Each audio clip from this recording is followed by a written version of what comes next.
Your first team centre backs aren't good. So first team, second team, they're just not good, Marvin. Whereas our first team is missing would be a loss because they actually are good. I had to send my kids out to the garden to play because the level of profanity that was coming out of my mouth, not one shot on target. Oh, there must be other things worth talking about regarding Spurs. When you use phrases like male aggression, it's like you're putting a target on the other person's head. What's happening, guys? Welcome to the Not for Clicks Sports Podcast. It's me, Jordan Jarrett Bryan, your host. I'm joined by Ollie, Marvin, and Gabriel. Usual gang. How we doing, fellas? How we doing? All good, Jord. All well.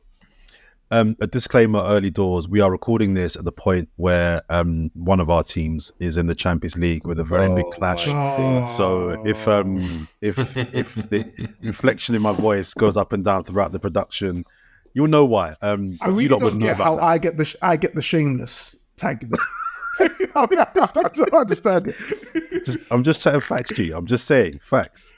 It's not mutually exclusive, G. It's not like we've got one shameless person and everyone else is not shame. Just you stick out. Let's be clear. All right, let's get into it, guys. Usual quick hits to start off with. Let me start with you, Ollie. This week, we heard that Everton have been docked 2 further points after their breaches. Harsh or about right? I kind of wonder if the Premier League and the independent body who are kind of looking at all these cases are kind of making it up as they go along. Really, it's kind of it's sort of we'll dock you 2 points here. Before it's like Forest got 4 points, Everton get 2 points. It's like, what's the criteria? I don't think anyone knows what the criteria is. And it all seems a bit like they're just trying to kind of style this out and do what they have to do to get the regulator or the prospective regulator off their back, really, and show that they're doing their job. I don't know. I don't know if it kind of makes sense what they're doing anymore, because it's all scattergun. And it's making the other thing is it's making a kind of nonsense of that bottom part of the league. 1 week of teams, basically Everton won a game on Saturday, and now they got a point. It's like they might as well have had a draw.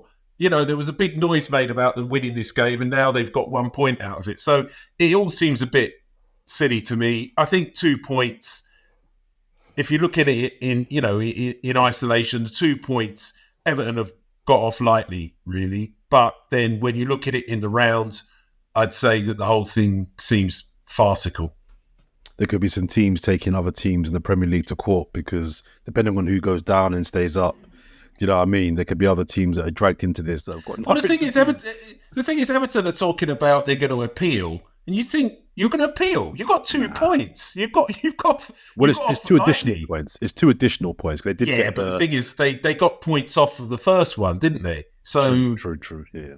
To me, I just think you got 2 points. Take the 2 points and get on with it now. And let's just draw a line under the whole thing. All right, Marvin. Considering England's centre back and defensive midfield options, is Eric Dyer right when he says he should be in the third squad? To be fair, Jordan, I haven't watched too much of him at Munich, but I know the centre backs, the South Korean centre back that he's keeping on the bench from Napoli. Like, he's livid, and I think he's livid because he knows he's better than Dyer. So I know England are struggling back there. I'm not really willing to welcome him back into the England fold, mainly because I didn't think he was good enough to be in the England fold in the first place, Jordan. So I'm not there. But when you're getting down to the Lewis Dunks of the world, I guess everyone deserves a shout. Like Tomori as well. Like there's a few man that can be a bit, when you see Dunk, and he had a stinker, I think, in the last game. Everyone's in with a shout, Jordan. So I'm going to say I'm not a massive Dyer fan, but I can understand when he's looking at the options Gareth Southgate's got, why he thinks he's in with at least a mention, particularly as he's experienced in tournament football. Gabriel, Gary O'Neill, the Wolves manager. Do you think he's getting the correct amount of praise, a little bit too much praise, or not enough praise for the job that he's doing at Wolves?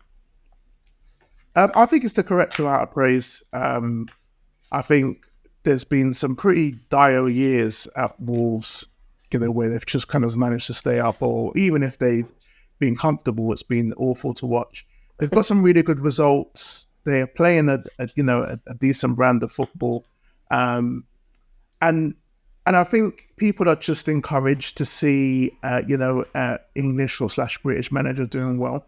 So yeah, I think he's about getting the right amount of praise. I don't think people are over egging it or over gassing it at the moment.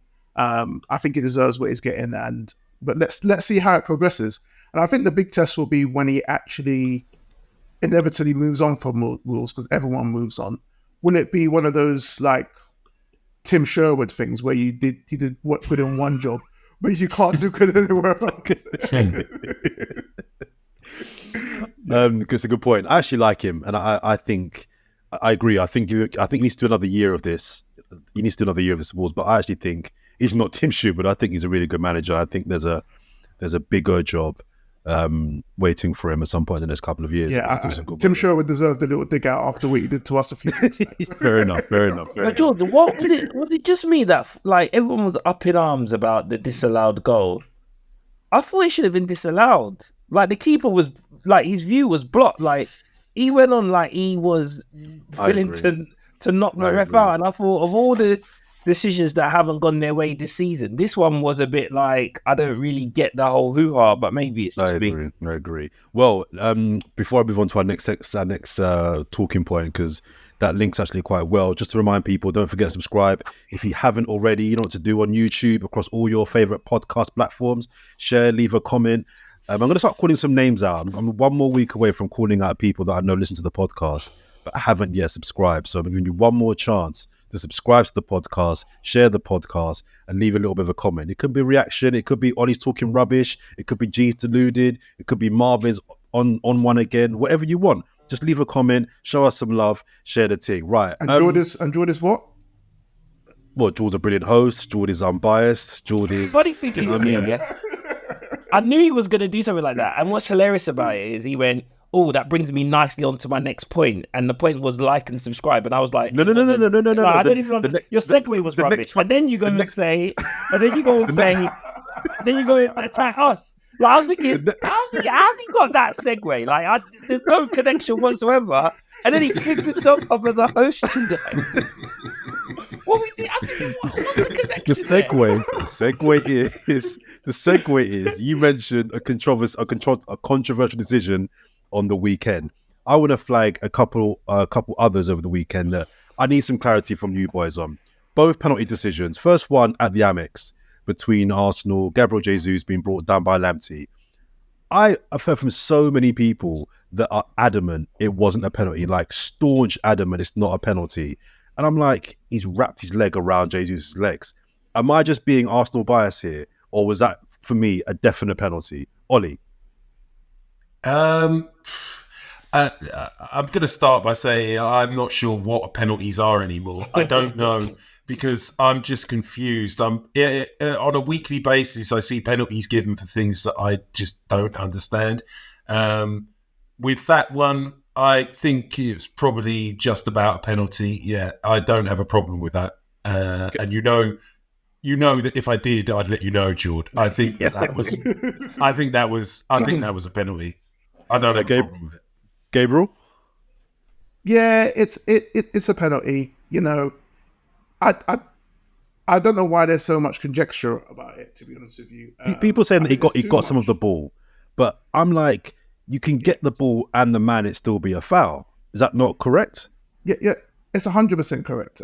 And yeah, if people want to dot back to the fantasies where you used to be able to break people's legs and maybe get a yellow card or things weren't given, then fine. Like back in the day, there were times when maybe that would have been given, but in today's climate, that's consistent with what happens generally, and you'd want that. And to be fair, in any time, it's probably a penalty anyway. So I don't even think it's worth talking about, honestly, Jude. I was just baffled because so many people were just like, it's scandalous. And I'm like, wow. Let's move on to another penalty, Marvin. Let me start with you because this one was even worse for me. The penalty that was given at Old Trafford in the Liverpool-Man United game, Wan-Bissaka bringing down Harvey Elliott. Yeah. Harvey Elliott, right? Again, there was even more people that were just like almost spitting blood at the idea that it was a penalty. And I'm like, I've watched it like a million times. Doesn't touch him. There's like no contact. So I'm going to ask again, am I just going crazy or was there contact that I'm missing? I mean, you come to the wrong man here, George. You know who I support.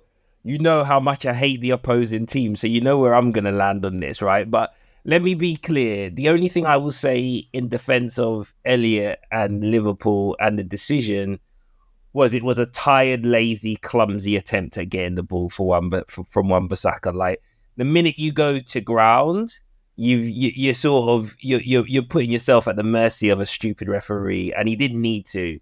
But that being said, George, it was like the first time I saw it, I thought it was a pen. Real time, real action. So did I. To ground. So did I. And then, but that's the beauty of VAR. And the first VAR replay, I was like, what a phenomenal dive. Like, absolutely top draw. Because he's nicked it away. He knows it's coming. It's gone down. He's realised he's got no contact on the leg. So he's used his trailing leg to, like, make a connection with, like, Wan-Bissaka's thigh. But it was like, in that sort of level of game, that sort of, like, fire pit that was at Old Trafford after a really terrible first half, the ref just didn't have the bottle to not give. No, VAR didn't have the ball to change the ref's mind. I actually think if the ref didn't give it, VAR wouldn't have said have a look at it. But I was really disappointed with that decision, and it's 2 penalties in the space of 5-6 days. That's cost United quite a number of points, which is disappointing. Oh, like, not the shocking defending, no. Just the penalties. But the thing, G, is didn't start. I said what I said. The thing is, G, people seem to be angry at the fact that he made a dumb decision, and I agree. But stupidity is not a foul. Being stupid is not a foul. You can't penalise Wan-Bissaka for being stupid. He didn't touch him. So I'm like, Wan-Bissaka always goes to ground. He does, but he didn't touch him. And he usually wins it, to be fair, when he does. Touch him. You know what I really blame for it, George? Luke Shaw. Luke Shaw, yeah. Because we've given away 2 penalties where a right back's been playing left back and made a mistake. Shaw, get fit sooner and stay off the pies, man. We need you back. Oh, no. Do you think United last week, just go back to what Marvin said, do you think they got any less than what they deserved over those couple of games? What are you saying, Drew? You were the better team against us? No, I'm saying, mate, maybe you deserve. Yeah, you star away because you wanted. No, G. Should we lead them to it? Should we lead them to it? Yeah, lead them to it. Can you just say, Marv, which one do you think wasn't a penalty against Chelsea, or do you say both were penalties? I think the Dallo one could have gone either way. There wasn't much of it. It was a bad decision, but there wasn't much of it. Right, 50-50, and then I think it's the Anthony one. I can't even remember too much, but I remember not being upset with the decision for Anthony.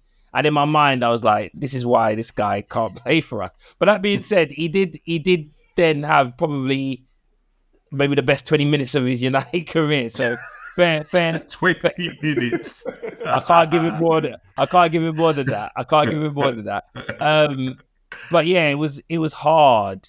And as you know what I'm saying, it's like with the Liverpool game, it could have been 4-5 nil at half time. Like I was absolutely like, as George was talking about spitting blood, I had to like send my kids out to the garden to play because the level of profanity that was coming out of my mouth, like not one shot on target. Like you've packed out the stadium. Our biggest rivals, not on target, not one shot. One shot. We couldn't shoot. Even like me, I'm the sort of guy that'd be on the pitch and think, we had a shot here. I'm just going to take a speculator just for the stats, right? To go in at halftime without one shot, and to turn it like credit to them because they came out and I don't know what Haag said or maybe McLaren or someone just said, you guys are embarrassing yourself. And they came out and they gave a really good account of themselves. And then for it to all go a bit pear-shaped with that Wan-Bissaka decision. And I was scared because when that Wan-Bissaka penalty happened, I was like, they got enough time to do us here. Like, I was really like, I'm scared here because to go up and then to lose it again would have been really hard. But we managed to figure it out. And, do you think United gave a good account of themselves, Marv? I kind of felt like Liverpool gave you a goal and that changed the tide of the game. If it weren't for that. I agree. But you know what? I agree with that. But Liverpool could have given us a goal and then still like blown us away. Fair. A bit like City when Rashford scored, they just turned us over easy money. So once we scored, I think we were just as in it as they were, to be fair. And and like I've seen lots of pundits have them absolutely go in on the midfield and how empty the park was, but again, like I'm a man for entertainment. Do you know what I'm saying? Like I was there on the edge of my seat, sort of thing. So while tactically it was terrible, I enjoyed it. Jordan, you're welcome. You're welcome, Jude. Oh no, thank you. And Jude, let me be clear. Let this be a precursor, yeah. Oh, I knew it was coming. I knew it was coming. Oh no, let him go. Go on. Because I know your boy Kloppy was saying, "Oh, Ross, they play now, Arsenal win." Let me tell you, yeah. Go on, tell me something. It ain't an easy ride, is what I'm saying. When it's a big club, we're quaking in our boots, like old toilet. Oh, we're gonna do. Quake in the boots. What? Wan-Bissaka on left back. Hoyland up front. Shot play. When are we playing you? Hopefully we'll have Shaw or Lindelof back by then. So we'll see. But let's be clear as well. Lindelof is a real upgrade, isn't he? Lindelof's really. I don't want to make excuses for the team, yeah, but I mean the centre back pairing, like this is the equivalent of you guys not having Saliba, White, and Gabriel. Like that's pretty much been us this season. No, it's not. Let me tell you why it's not, Marvin. Let me tell you why it's not. Because even those first team players are dog shit. Sorry for my cursing. Your first team centre backs aren't good. So first team, second team, they're just not good, Marvin. Whereas our first team is missing would be a loss because they actually are good. But let's not do it again. Let's wait till the old toilet game and then we can argue and have it out there because someone's going to be paying a lot of money. Yeah, right. It's a lot to you, bro. To me, that's just a normal bet. Let me be very clear about that. All right. And that's because that's because the fun stop. That's because you walked it back.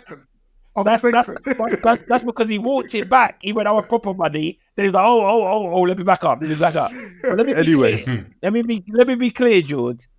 I disagree with you. Those three are not the level of yours, but to say their dog feces is bang out of order, and we'll see, right? Like we'll see. All right, we'll see. All right. Just an update. It's 2 minutes into the Madrid game, and City are winning already. So that just shows about De Bruyne what they can do. Something else I wanted to talk about, guys, which we didn't have time on the pod last week. You flagged it, I think, or I did, and you kind of agreed with it. Emma Hayes, the Chelsea women's manager, got into a bit of a kerfuffle a couple of weeks ago as she lost the League Cup final to Arsenal. For those that don't know, for the women's game, after the game, Emma Hayes, the manager, was very, very upset and angry. Didn't shake the hand of the Arsenal manager. Excuse me. And she pushed him. She pushed him away as he went to shake her hand and pushed past him. She said in the press conference afterwards that she did it because she doesn't like his male aggression on the touchline. And she cited an example of where she thought he had been aggressive towards one of her players, and the cameras showed that actually it was the other way around. Anyway, I just thought it's briefly worth having a chat about this because I think she was bang out of order. There's been a lot of talk about misogyny, aggression from men towards women. And I think when that happens in any area, right, we should call it out. Men against women, women against men, women or women, it doesn't really matter. So just briefly, G, she's the manager of your women's team. Did you think that there was a bit too much fuss that was made of this? or do you think actually she was right to be called out? Because to be fair, a lot of the female journalists that I know that covered this, they were hard on her. They came down on her really, really big time on this. Yeah, you know what? It's one of those things. She was a bad loser in that moment. Going for the quadruple, leaving at the end of the season to take on the US management team. So wanted to get the first quadruple and lost. And they've never done well in the Conti Cup, which is the women's equivalent of the Rumbelows. So I think it was something that, wanted to get it under the belt. So I get the frustration. And I'm not even mad at the frustration part of it. I'm more mad at the Karen part of it, if you know what I mean. Because when you use phrases For those like... don't know, just explain what you mean by the Karen part of it. Because there'll be some Anglo-Saxon listeners and viewers that don't quite understand what that phrase means. A Karen is a woman from a certain demographic who uses her privilege in situations of aggression to kind of turn the tables and make the other person look like the aggressor. And I think when you use phrases like male aggression, it's like you're putting a target on the other person's head where you have actually been the aggression. There was no male aggression, there was female aggression. And it's funny because I didn't watch the game, but I saw like the headlines. I saw male aggression and I saw push, and I automatically presumed that the push must have been the other way around. And I think that's the seed that she plants in people's head, and that's what gets away from people. So the aim of saying that is to take the debate away from what actually happened, just to say, what did that man do to you as a female? And the thing is, it's weak because we know in so many other cases, men do come with male aggression towards women. And it just discredits those whole arguments when people say things like that. And I'm really surprised with Emma Hayes because she usually has the utmost integrity. So really disappointed. She lost some points in my view. I agree. And I think a lot of I've mentioned this before, but I think people kind of caveated with the whole, she's a winner. She was on for a quadruple. It's her last year before she moves on, as a little bit of an excuse. And I'm just not having it. Man. She should get, I think, a punishment for that, but I don't think she will. But anyway, I just thought it was worth kind of mentioning that because I thought if that had happened in the men's game, or if that happened the other way around, it would be a bigger story. Can I ask G, why do you watch it, mate? Why don't I watch it? Yeah, you said you didn't watch it. Why not? Yeah, I think you know the answer to that. I don't tend to watch the WRS. Tend to watch? Week in, week don't out. watch. I watch the big games here and there, and occasionally when like when after match of the day and that the remote's too far to reach. Oh, geez, let's move on. Let's go. All right, we're gonna get Ollie back in a minute. We've lost Ollie's signal, but Ollie will be rejoining us shortly. Guys, let's talk about now press conferences, because we've been talking in our group for a little while now about managers and players, but mainly managers. By the way, it's 1-0 Arsenal. Managers and players. And 2-1 Real. 2-1 Madrid. Yep. Sorry. Not being asked the sort of questions and not serving the public, i.e. the fans, in the best possible way. And I know Ollie, he will be coming back in a second, is one of his big bugbearers about what, as a fan, we are getting from the quality of journalists in these situations. So just a bit of context, just for people that don't understand, press conferences happen almost twice a week, especially if your team is in Europe. We will be called to a press conference before a game, a couple of days before a game. There'll be an hour for broadcast, and then there'll be like an hour for print. I don't go to a lot of these press conferences, guys, because I'm actually what's called a sports news journalist. I'm not a sports journalist. So, for example, I don't care about Raheem Sterling's hamstring this weekend or Bukayo Saka's formation. That's not what my audience, Channel 4 News, care about. The day-to-day football journalists, they do care about that more so. But I just wondered, I'll start with you, Marvin, because you've been really critical of Ten Hag's answers and his interviews, post-game, pre-game, and in pressers. And I'm assuming that a lot of your frustration is due to the types of questions that he's been asked, because I know you've not been happy, have you, with what you're getting from him as the Man United manager? Is it fair to conflate his poor answers with poor questions?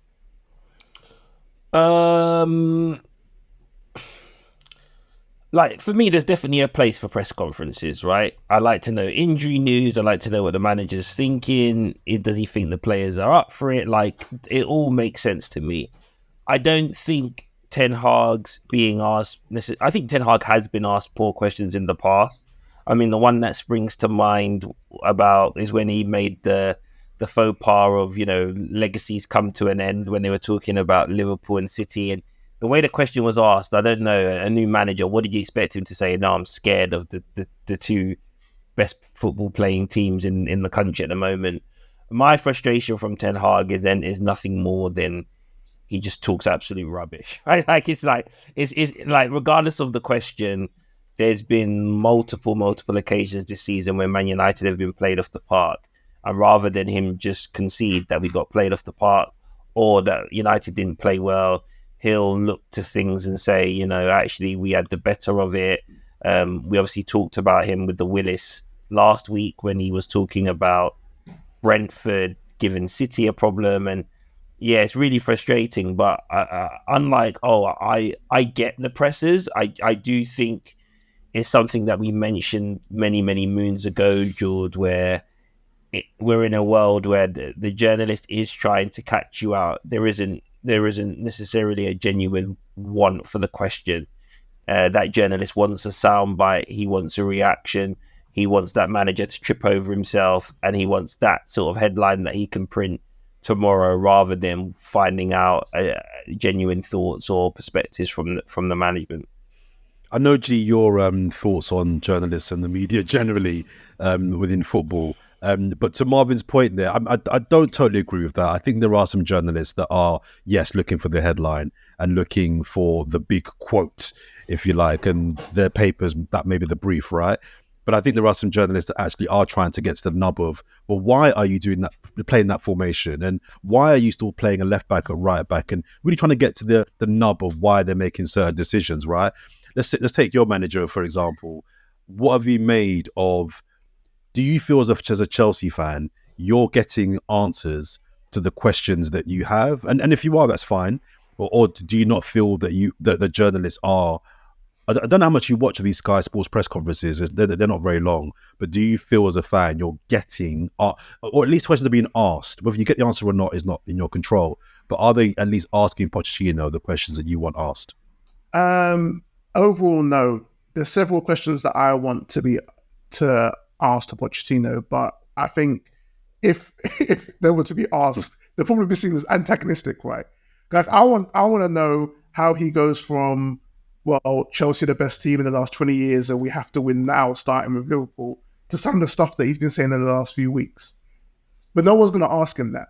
But I think you're right, George. You do get some journalists who do ask intriguing questions, and some who are there just to waste time. Like I see in the Champions League, like they often get like these international journalists, and look, great for them to have a chance, but the questions are usually quite like comical, more than serious sometimes. And I feel like that kind of like wastes a little bit of time as well. But for me, I think the main issue is this alliances thing, which kind of certain journalists have with certain managers or certain clubs. And I think if for it to be a better press conference and to get more informative things, these alliances have to be broken completely. I'm getting some really good insight from Ornstein now about what's happening at Chelsea, and some actually objective things about what the club are doing and what. But I wasn't getting that a few months ago when the club were clearly feeding him information. So what I'm saying is forget all this like friends with the media stuff. If the media want to really have integrity, they've got to step away from these relationships and ask the questions, but being able to ask them without that fear of being banned from press conferences like what Ferg used to do. That should never be allowed. So I think that will bring back the integrity of the questions. But to be fair, just to kind of defend journalists for a second, on two counts, to your earlier point about international journalists sometimes asking like for funny questions, you got to remember that all these journalists are being sent by a paper or a publication or a network to serve their audience. So their audience in Argentina or their audience in Nigeria or their audience in America, may want that sort of question asked. So to us, we're looking at it like, why are you asking that? So an example, when I go to a press conference, and it's rare because like I say, I'm a sports news guy, I'm not asking about, oh, Ten Hag, is Anthony going to play this weekend? That's not, my audience doesn't care about formations and injuries. I'll be the one that asks the question, Ten Hag, what do you think about Mason Greenwood's possible return to the club? And all the other journalists, not all, this is unfair, but a lot of them might be too afraid to ask that question, or even for their audience, it's not important. So the Sky Sports News journalists, the BBC Sport, the Daily Mirror, the Sun, their audience want to know about fitness, about tactics. They're not really interested first and foremost about the kind of more newsy angles things. So everyone's got a brief from their boss about what to ask. So it's important to remember, you might think that question is pointless, but to that person's audience, that might be the thing they want to know. But and then George, but I hear what you're saying, but then you're asking me what's my view as a fan. Sure. I don't really care about all that kind of stuff. I want my questions but asked, another right? Chelsea fan in Argentina might care that question that the journalist from Argentina's asked, that you might think is a jovial question, to Chelsea fans in Argentina, that might be the question they want asked. Fair. And they're fans too. Fair. Do you know what I mean? And to your second... Just to your second point about... you mentioned there about journos have been too friendly. Yeah. Yes, but you've also got to remember, these guys, I go 5 times a season, max. These guys go twice a week. You've got to protect those relationships to a degree if you want to have access to the manager, to the captain. So do they get the balance right or not? We can discuss that. But they have to have that kind of favour with the managers and the clubs. Otherwise, they're not going to be able to serve their audiences. But that's what I'd say, where the clubs have, if the clubs want the press conferences to be worth anything, they have to take away that element of, like, the journalist should get access regardless. Like, for me, a good journalist, and in any realm, asks really tough questions, but at the end of it can shake the hands with the person and say, you know what, good interview. And all right, so let's do it now. Let's say Marvin is Pochettino and I'm the press officer. Yeah, so my job is not the press. My focus is Marvin, right? Marvin's the manager of Chelsea. There's no way I'm going to let you, a journalist that's ferocious, going to ask some harsh questions to Marvin if I know that's going to distract from the game on the weekend or going to put him in a bad light. I'm not going to do that. Yeah, for real. George, I'm not knocking. Everybody has their role. The journalist has the role to ask good questions. The press officer has their to protect the club. And the manager is there to protect themselves. But between the three of them, we're not getting good content. And that's why I can understand why Ollie says maybe we don't even need to have it anymore. Well, Marv, you was going to come in there. I've got a question for you. I was just going to say, that's a big shout G said about Ornstein. That's a big one. Like, I don't know, in terms... He was getting fed, and then the minute the spoon was removed, he went back to proper journalism. I mean, obviously, you're desperate to know what's going on in Chelsea, whereas the rest of the world doesn't care about any Chelsea news or Chelsea at all.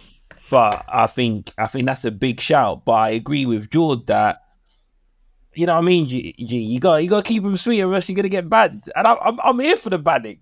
Like, hearing the journos got banned is hilarious. And you know, I love that about Fergie, where he got them under manners and he controlled the narrative. And I think it's a small percentage, but a percentage of that helped him control the narrative and helped him, you know, win the mind games over the years with the Keegans and the Wengers of this world. So I'm here for it.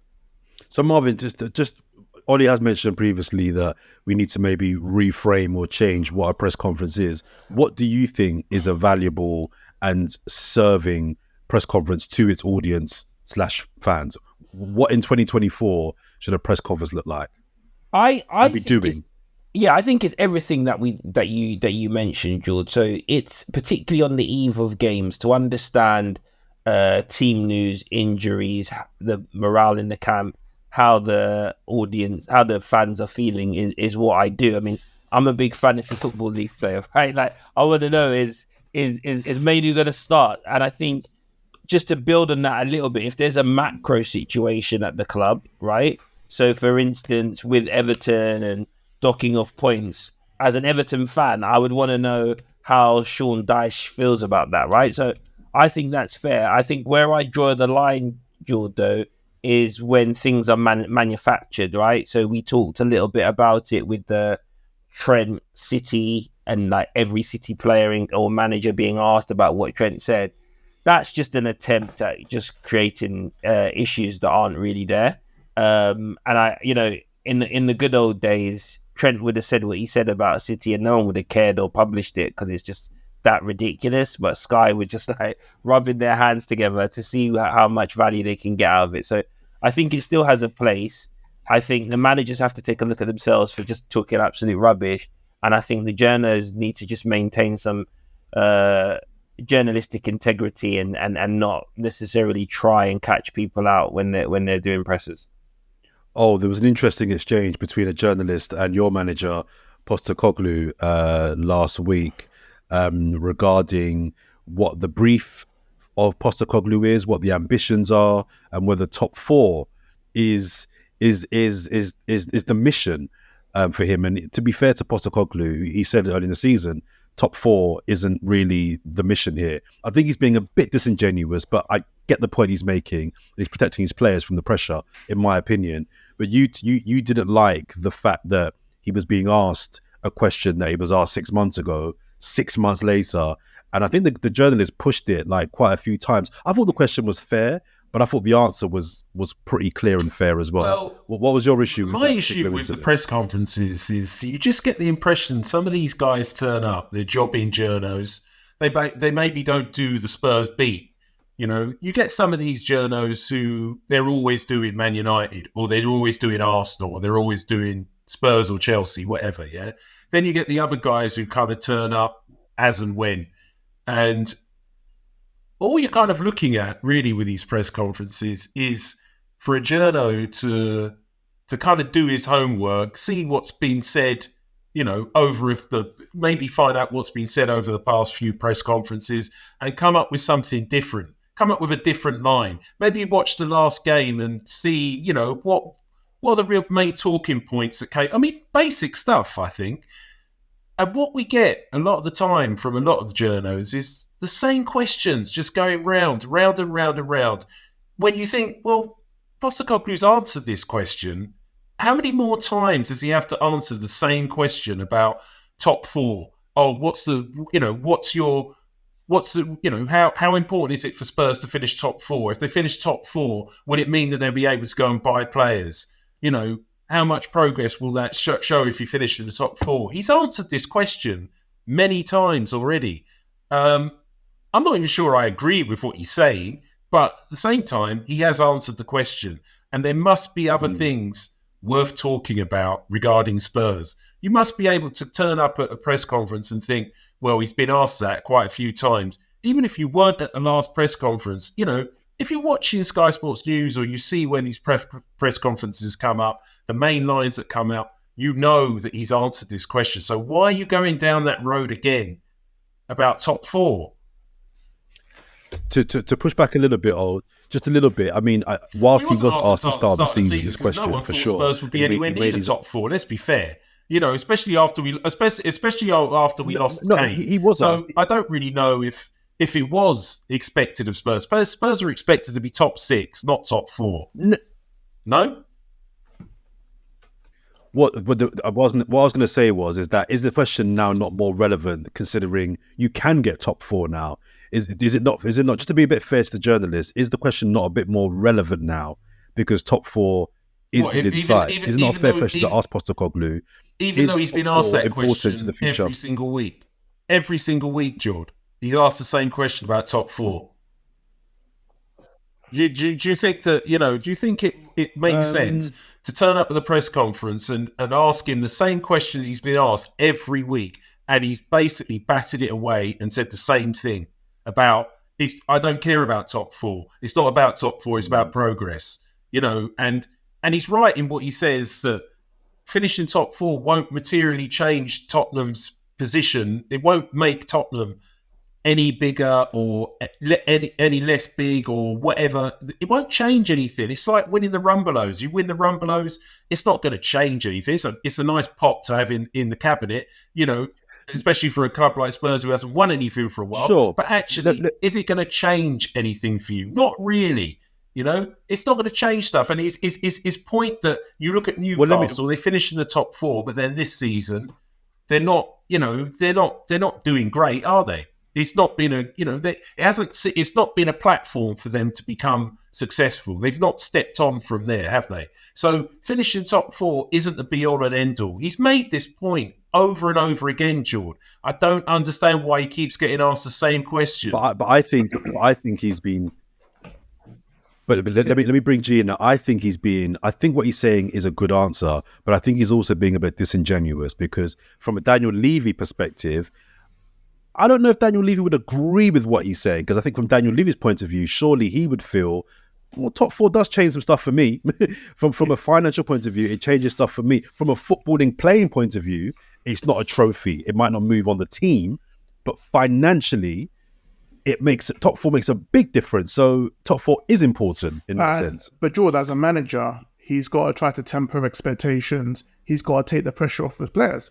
If he comes in and says, "Yeah, that's why I get top it." 4. Yeah. And George, you know, this whole debate kind of is why I think like people are slowly moving away from journalism and moving more towards like YouTubers, and because that ultimately, George, you've asked us the question, but every criticism that we've had, you've come back and said, well, I understand why, because they're under these constraints. And that's fair enough. Like, the points you're making are not wrong, but people want to listen now to the people who don't have those constraints.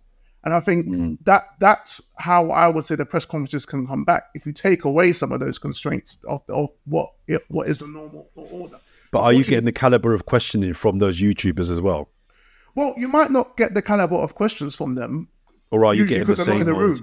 But you'll get. I totally agree with what G's saying. I think that, you know, this is why a lot of people, you know, do turn away from the journalists, because they you know, a lot of them turn up at these press conferences with their own agenda.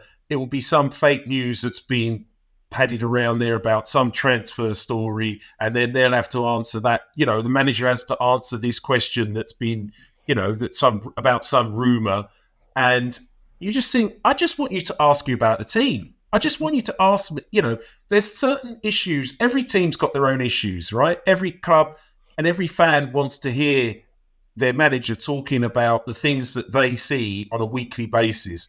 I don't really want to hear about stuff that isn't going to happen, you know? I don't really want Postecoglou to be answering questions that really, in the great scheme of things, I kind of know what the answer is before he opens his mouth. You know, I want him to answer questions like, look at how he's talking about progress, for instance. He's talking about the fact that Spurs, you know, for him, it's all about the wider picture. But the truth of the matter is that we look at you. If you've watched Spurs over the course of this season, they have tailed off. You know, they are conceding more shots on goal. There are issues there in terms of the way that he wants them to play, because I feel that there's a lot of those players who are running on empty now because they've been playing a whole season of Ange ball, which takes a lot out of them. There have been a lot of injuries, a lot of hamstring injuries. These are the kind of questions that really, you know, he should be answering. These are the questions I want to hear. I don't want to hear them going on about the top 4 all the time, because the fact is, as far as I'm concerned, Ange can say what he wants, but really, given the start that Spurs had, I think top 4 is the kind of bare minimum, bearing in mind that United haven't had a great season, Chelsea kind of lagging way behind where they should be. So, yeah, Spurs should be in the top 4, as far as I'm concerned. And I think, well, you know, that's the bare minimum you should get now, bearing in mind where you were.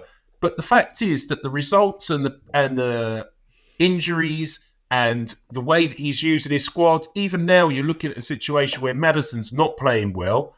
And instead of saying, you know what, you know, take a bit of time out, I'll use some other players who are on the bench. He's just playing Maddison and playing him. And he should have, you know, he could have got sent off the other day. And I've seen that petulance from Maddison in a couple of games recently. Paqueta had a pop at him against, you know, in the West Ham game. He could have got himself in trouble there as well, you know, because he's not playing well. I think he needs to take some time out, but Ange keeps playing him. And this is what I'm saying. These are the questions there's questions out there, George, that the journalists can be asking, and yet they're just banging on about top 4 all the time. It's just tiresome. Just finally, Marv, I mean, is the sweet spot what G's suggesting maybe, that we need more fan channel types in these press conferences, a mixture? Because there's one guy that I've seen in quite a few press conferences, Flex from the United View, his new platform, that's done quite a lot of Man United pressers, and the quality of his questions I've always found really good. I think to what G and Ollie are saying, he feels like he's talking as a fan, but the questions are articulated well. Is that the middle ground that we want? I'm pro whatever breaks up the old boys club of journalism, George, right? And, you and I, Ollie and G, we used to absolutely slag off the Sunday supplement. It was middle-aged white men thinking they know everything about football, know every nook and cranny of every press room in the Premier League. And I was totally against that. And I think we almost started to disengage as a collective because we were just getting sick of it. Every now and again, you'd get a bit of diversity on there. But overall, if that's the way it's going, I'm fine with it. I think I agree with you. I think Flex is a bit unlike the rest of the sort of YouTuber culture, because there's a level of maturity where you think he half wants to like get a job in the journal in the media, whereas some of them like expressions and rants and bants, and those people, they are just there purely for laughs, right? I can't imagine that's them. That's their life outside of it. There's no expressions talks like that to his mum, right? So it's one of those things where there's a balance, but I think you naming Flex is a bit of an exception to the rule. I would just be happy sort of in between Ol and G, where it's just like journalists just stop asking stupid questions and managers don't lie. If we start there, George, that's progress. You know what I'm saying? So that's how I feel. Fair. I think it's also important to note that, just to finally end on this, that the press conferences that we see on Sky Sports News, that's a 5 to 10 minute segment of an hour. Yeah.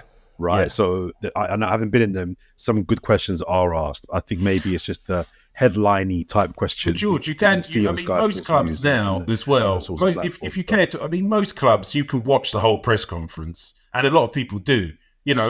Spurs put it out on their app, and I'm sure all the other clubs do it. And I know there's good companies out there who put these things up on YouTube as well, so you can watch the whole press conference. You don't have to have it mediated to you through Sky Sports News. And it's not the Sky Sports News element of it that troubles me. I've seen many press conferences, Spurs press conferences, where you have to go through that whole. It's normally about 20 minutes for TV and radio.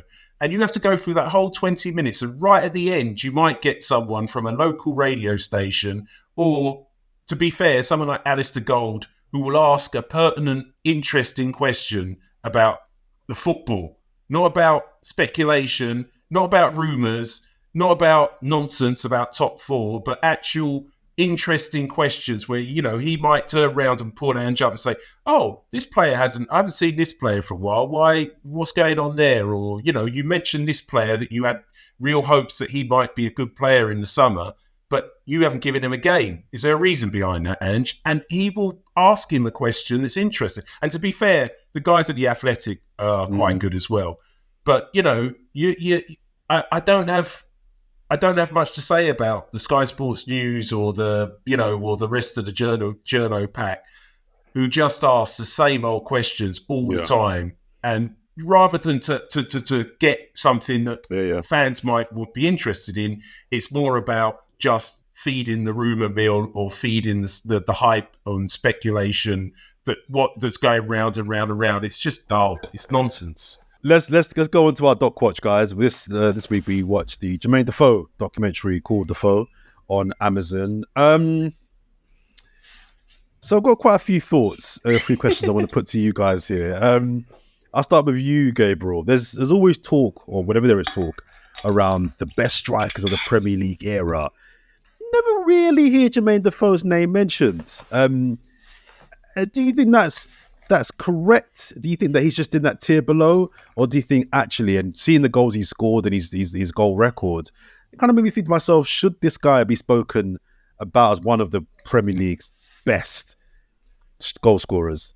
There's quite a long list, so if he's not in the top tier, he's definitely at the top of the second tier. I do rate him that highly. I think he made some questionable career decisions, none more than going to Spurs. Of course. Twice as well, G. Twice. And going back. He went back, yeah. Yeah. I mean, we saw what happened to Harry Kane after that, so but yeah, no, I think I do think he got overlooked, and the doc actually kind of highlighted that. Like the whole thing with the Theo Walcott going to the World Cup in South Africa, I totally forgot that Defoe was the guy that got slided as a result of that. And that was scandalous. Like, Defoe definitely should have been the player at the time. And he goes to the next tournament, so clearly he was good enough. Yeah, I don't know whether it is because of his height and, target men women. I mean, you laugh at it, but I think there's a point to it. Big target men were in fashion at the time. But yeah, I actually think if he was in the era before, he'd get more respect. If he was in the Ian Wright, the era before was Ian Wright, Robbie Fowler. Yeah. But I think he'd get more respect for his skill set. When he did in that era, and I think he deserves more respect. Ollie, in the documentary, we see that he's actually still really well revered and loved by Tottenham fans. For you, is it a stretch to say that he's a Tottenham legend? We have to grab whatever we can, George. I have to tell you. I mean, Well, I didn't want to say it like that, but I want to let you say it. This is a whole generation of players who didn't win anything. But the truth is, it's not that some of them weren't really good players, but somehow they've found a way not to win, and it's incredible, really. Other than that 2008 Rumblers win, that's just the way it is. So yeah, you have to keep calling these players legends until we get some real legends who actually achieve something. That's just the truth of it, man. What can I say? I can't lie. George, they're going to put a statue up of Asu across. That's where we're at. I mean, honestly, I'm like, they've got Michael Dawson doing their pod, right? And they called him a Tottenham legend. And I'm like, wow, really? Michael Dawson? Or like Sandro, that guy who played in midfield for us. Sandro. Yeah, it's like Pascal these guys are called legends. I'm like, wow, this is kind of, this is crazy. G was saying about his height. But when I remember players like Romario and how far they went in their careers, with that kind of pint-sized, low centre of gravity, could whip a shot off really quickly. Defoe had all of that, that in his locker. Sometimes, as Crouch mentioned, he was a bit too greedy and didn't pass. And funnily enough, I think there was a point where when he was playing, when Berbatov was there, I just know, but the body language told me Berbatov hated Defoe. He really didn't like him. Robbie Keane knew how to play the game. Robbie Keane played the game. He knew Berbatov came in and he was the man. And he just thought, okay, Berba, I'll just pass to you. I'll do whatever you want, Berba, as long as I'm in the team. Jermaine Defoe was just like, no, man, I want to score goals. And Berbatov didn't like it. And so Jermaine found himself in a situation where he was out of the team. He never got in the team. It was always about Keane and Berbatov. And Jermaine Defoe was the bit part player. And I felt for him at that time because he was better than that.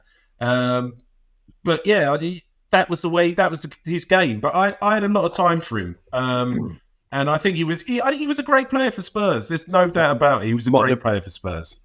He was. One of the things, Marv, that came across to me is how much he just loved scoring goals, right? He loved scoring goals. He loved being a striker.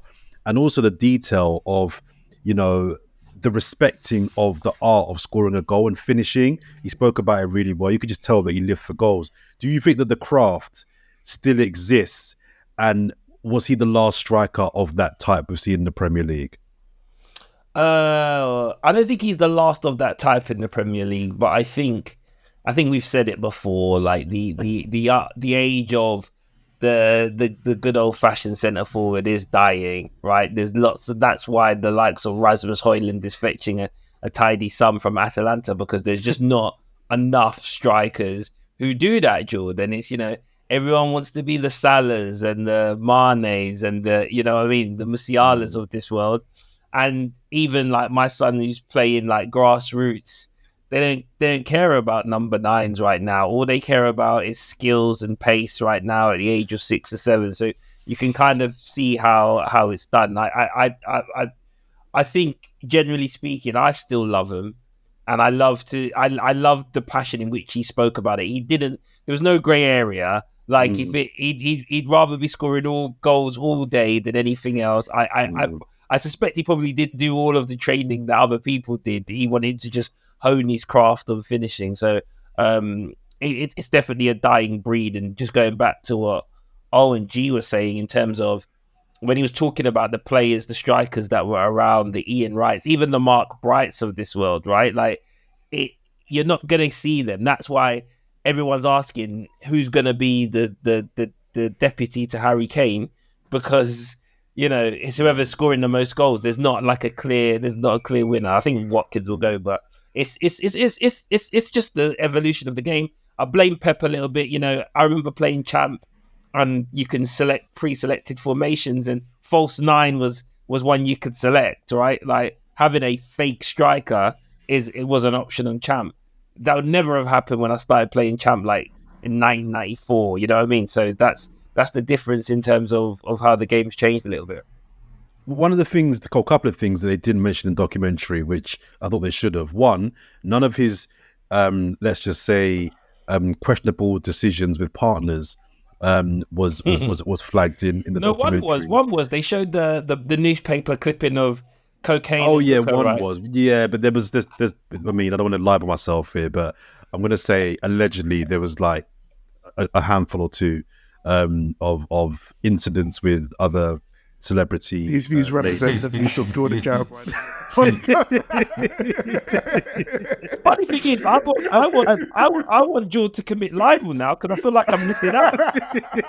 What is that? I don't know. Get Channel 4 in trouble, don't I, man? Let's move on. I've got a sandwich to protect. I mean, I think the thing is though, Jordan, like we always talk about docs and we always talk about us learning or finding out stuff that we didn't know. And the Defoe doc was like full of stuff that either I forgot or I didn't know. Like I didn't know, like, really? Yeah, I didn't know about the kid.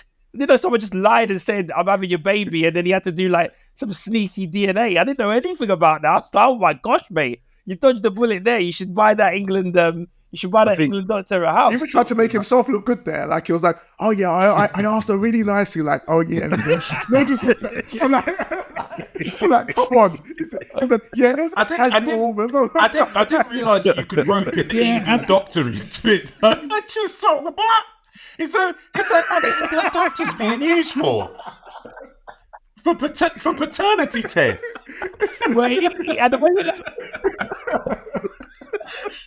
You could just see like Defoe like smuggling some hair samples into the changing room, and I was like, I knew nothing about that, yeah, and I also didn't know. I totally forgot the connection that essentially he played with Poyet, and Poyet gave him the text to come back from Toronto. And I didn't, and like, there's no getting away from it. Kerberson was still pissed, right? Oh my God, I was going to say that. I was just going to say that he was pissed. He was pissed. And we heard it all the time about schoolboy poaching, right? But and Harry didn't even mix it. Harry just went. I went up to him after the game when he played for West Ham, and I saw the tattoo, and I was like, he doesn't care now. There's no blowback. All of that I knew at a surface level, but I didn't know the intricacies of it.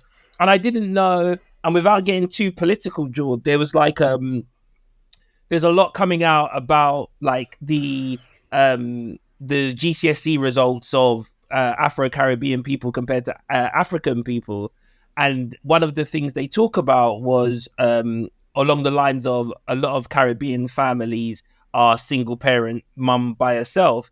And I've been having like massive arguments with people in the black community about all the intricacies of that. And then listening to Defoe and the fact that his mum was one of those statistics and how she had to work and she was getting fired from jobs. And I kind of get it because some of these kids, they're training at like 4 o'clock in the day after school and getting your kid to training. So I love that and understanding, like, you know, the sacrifices parents made.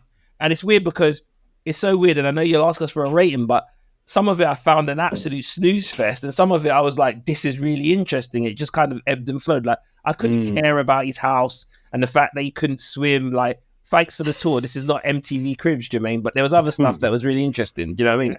I was disappointed that it didn't go into like fine detail of like what was the beef with his dad in the way like maybe like the one he did, you know, that kind of stuff. It kind of kept to quite surface level, and he was very diplomatic about it. And it was a bit of a puff piece with the whole Bradley thing. But I remember when the Bradley thing happened, I was taken aback at how Defoe was really championing the charity and bringing to light, and there was a genuine connection there. That was my other thing, Marv. I was going to say the other thing they didn't really go into detail was, well, one was his partners, but also the work he's doing in St. Lucia.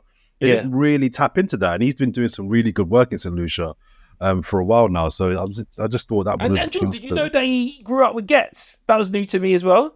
Getz put him in. I mean, Marv. It's one of those like we grew up, but it's like I live in Brixton, you live in Peckham. We're kind of the same age. I know you on road, but you know what I mean. I don't think it was like a grew up. Fair. No. Let's give it a rating. G. I mean, that halves. No. You're asking me if he's allowed halves every time.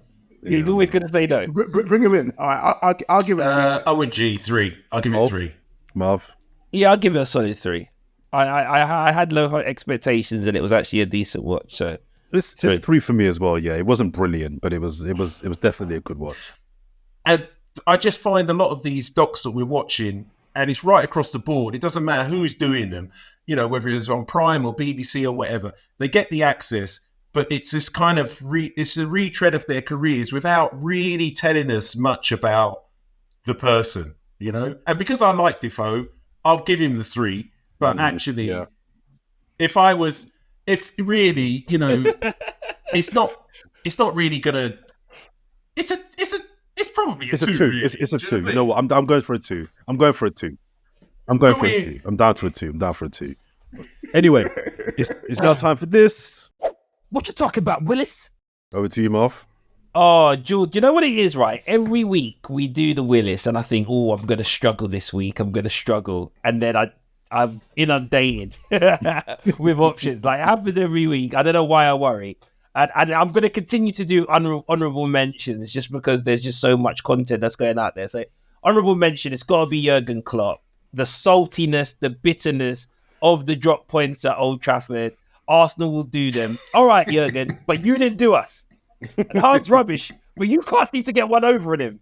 So you just need to rest, right? We played you 3 times. You couldn't beat us. So just sharp. You know what I mean? Like, I'm had enough of him. And, like, it's got to be an honorable mention. But this one's going to surprise you because actually I don't know if you guys have been following it. And it only came up on my feed because another player's just had enough. But the Willis of the week is going to be one of your boys, George. And I think he's gradually just finding his way out of the team because he's just not that good. But the Willis of the week is got to be Mr. Zinchenko of Arsenal. And I'll tell you a little bit of the reason why, right? So, as you know, you'd have to be living under a rock to not see what's going on in the Ukraine. And apparently he's come out and said, if I was called up, I'll go. And Serge Aurier, and I don't know where Serge Aurier's come into this conundrum, but he's just gone, mate, just go. Don't wait for a call. He's gone, don't wait for a call, right? Stop your cinema, stop all this social chat, and go. And I've got to agree with Aurier on this, right, George? It's like watching my mum getting mugged and going, if my mum said, Marv, help me, he's getting my back, then I would have stopped him. Do you know what I mean? Like, mate, it's a war, right? And I get the fact you're a professional footballer, you're not a soldier, so you can detest what's going on in your country, but stop giving it the bravado. We don't believe you, right? The Klitschko's when you did a charity match, yeah? Stop talking about it. We've had enough, yeah? We've had enough, right? So I don't want to be that person, and I want to be very clear, right? What's going on in the Ukraine is terrible, right? I don't condone war, and there's a lot of bad things going on there. But I've just got to ask. I've got to plead. Zinchenko, we don't believe you. Stop. Thanks, George. That's it for me. There you go. Your Willis of the week. Don't forget to subscribe, like, share, comment, all that good stuff across the platforms. Marvin, Ollie, G, thanks for your time. Until next week. Peace.